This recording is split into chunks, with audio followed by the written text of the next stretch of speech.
Book of Lorath by Richard A. Neck. Lorath Nahr, a weathered Horadrim, embarks on a poignant journey to chronicle Sanctuary's powerful relics, driven by a sense of duty to preserve knowledge and equip future generations against the insidious creep of evil. Burdened by the weight of past failures, particularly the betrayal of his gifted but misguided pupil, Elias, Lorath seeks to safeguard his book with potent protective magic, ensuring its wisdom reaches those who need it most. His narrative unfolds in the rugged landscapes of Scosglen, where he confronts the tragic loss of his colleague Donan and his family. Donan, a staunch believer in the angel Elias and the doctrines of the Cathedral of Light, fell victim to Lilith's insidious manipulations, losing his wife and son to the seductive whispers of the Daughter of Hatred. Donan's journals, filled with unwavering faith in the light, serve as a stark contrast to Lorath's own growing disillusionment and cynicism. Lorath delves into the story of Elias, a once promising mage consumed by ambition and lured to the darkness by Lilith's promises. Elias's severed finger and his gruesome tattoo chisel remain as chilling reminders of Lorath's inability to perceive the darkness festering within his student. He explores the complex history of the eternal conflict, the unending war between the angelic legions of the high heavens and the demonic hordes of the burning hells. He recounts the creation of Sanctuary as a hidden refuge by Elias and Lilith, an unlikely union that gave birth to the Nephilim, beings of immense power inheriting the strengths and weaknesses of both angels and demons. His travels lead him through the desolate expanse of the Fractured Peaks, a land where he once sought refuge after witnessing the devastation wrought by Mathael, the Angel of Death. Reflecting on the perilous nature of soulstones, objects designed to contain demonic spirits, Lorath criticizes the Cathedral of Light's unwavering devotion to Elias, questioning their blind faith in the face of mounting evidence of angelic fallibility. He unveils relics like Tyrael's legendary sword, Eldruin, a symbol of unwavering justice, and Mathael's chalice, a vessel tragically corrupted by despair and doubt. Venturing into the fetid swamps of Hawazar, Lorath encounters witches and their untamed magic, deeply intertwined with the natural world.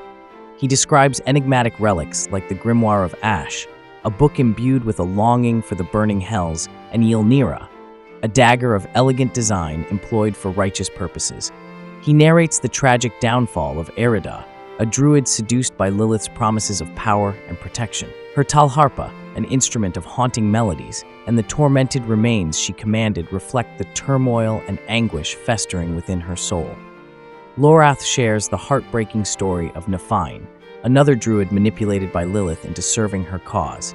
Blinded by hatred for the Cathedral of Light, Nefarious ultimately met his demise on his own spear, a victim of Lilith's deceitful machinations. He delves into the history of the Khazra Goatmen, a stark reminder of the Vizjurai mage clan's arrogance and the devastating consequences of wielding dark magic without restraint. He mourns the loss of Yorin, Donan's son, who became a vessel for the demon Astaroth, his youthful spirit ultimately succumbing to corruption. Journeying through the scorching deserts of Kyrgyzstan, Lorath contemplates the ruins of fallen empires and the ephemeral nature of human prosperity. He describes Lilith's blood petals, crimson remnants of her essence that offer a perilous connection to her malevolent power. He mentions the sightless eye, a sacred relic once used for communication with the high heavens, now entrusted to the Askari people of the Scovos Isles. Lorath exposes the inherent dangers of relics associated with the prime evils, like the brain of Mephisto, a gruesome reminder of the corrupting influence of hatred, and the Eye of Baal, reflecting the Lord of Destruction's insatiable desire to lay waste to Sanctuary. He voices his disdain for the Zakaram Church and its corrupted faith, highlighting Sankakur, the great patriarch who became a puppet for Mephisto's will. His travels lead him to the desolate expanse of the Dreadlands, a land scarred by the ravages of Baal and his demonic forces. He describes Mala's thawing potion, a seemingly simple yet powerful relic that played a pivotal role in defeating Baal, and the soul siphons, Skarn's horrific instruments of torture designed to extract the essence of angels. He reflects on the strength and resilience of the children of Bulkathos, the barbarian tribes who call this harsh and unforgiving land their home. Reaching the frigid peaks of the Tummo Mountains, Lorath discovers a letter from Narelle, revealing her ongoing struggle against Mephisto's insidious influence. The Lord of Hatred whispers doubts and despair into her mind, showing her visions of a future where Sanctuary succumbs to darkness and destruction. Fearing for her safety and sanity, Narelle departs from the Floating Sky Monastery, where she sought refuge and guidance from the monks. She leaves Lorath with a difficult choice: abandon his quest and search for his troubled companion, or continue his journey and trust in Narelle's strength to overcome the darkness within.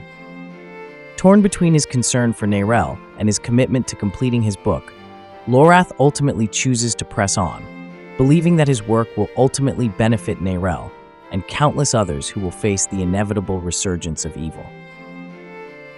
He sets his sights on the mystical island of Xiansai, hoping to find a way to safeguard his chronicle and ensure its survival. Upon reaching Xiansai, Lorath encounters a community of mages and scholars who have long studied the arcane arts. With their assistance, he acquires Rin's conduit, a device originally designed for healing and the transfer of life essence. Recognizing its potential for his own purposes, Lorath employs the conduit to imbue his book with powerful protective wards. He weaves together the elements of water, earth, fire, air, and time, represented by relics he has gathered throughout his journey: the leaf of Glorinfytha, the amethyst ring, the breath of Philios, Radament's hourglass, and the scale of Rathma's serpent. He further strengthens the wards with the courage and goodness embodied in Meshif's pipe, creating a formidable barrier against evil. With his task complete, Lorath addresses Narelle in a final letter, expressing his unwavering faith in her ability to conquer the darkness within. He acknowledges the immense burden she carries, bearing the soul stone of Diablo, the Lord of Terror. He recognizes her extraordinary feat of resisting the soul stone's corrupting influence and assures her that she remains the same Narelle he has always known, a beacon of hope in the face of despair, a testament to the resilience of the human spirit.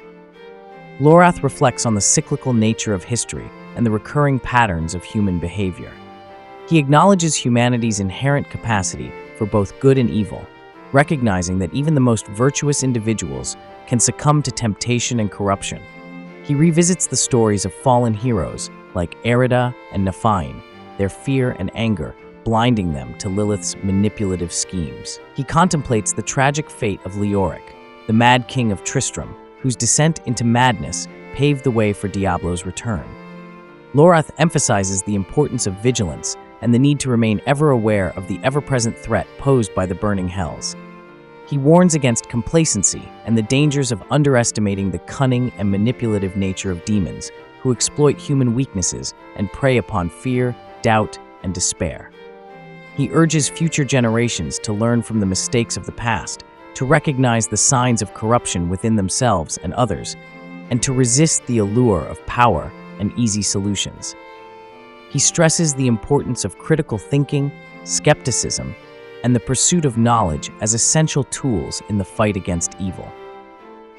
Lorath acknowledges the seemingly endless nature of the eternal conflict, the ongoing struggle between the forces of light and darkness. He accepts that humanity is caught in the crossfire of this cosmic war, but he refuses to surrender to despair. Instead, he chooses to believe in the potential for good within humanity, in the ability of individuals to rise above their circumstances and make a difference in the world. He encourages future generations to embrace hope, not as a passive wish for salvation, but as a call to action, a driving force to confront evil and strive for a better future. He emphasizes the importance of community, collaboration, and the sharing of knowledge as crucial elements in resisting the forces of darkness. He highlights the role of the Horadrim as protectors of Sanctuary, tasked with safeguarding knowledge, identifying and neutralizing threats, and guiding humanity through the challenges ahead. Lorath concludes his book with a message of resilience and determination. He acknowledges the hardships and sacrifices that come with the fight against evil, but he affirms that the struggle is worth it. He encourages future generations to carry on the legacy of the Horadrim, to continue the fight for justice and light, and to never give up hope for a better tomorrow. He expresses his belief that Narelle, with her strength, resilience, and unwavering spirit, embodies this hope and will play a crucial role in shaping the future of Sanctuary. If you enjoyed this summary, please consider subscribing to the channel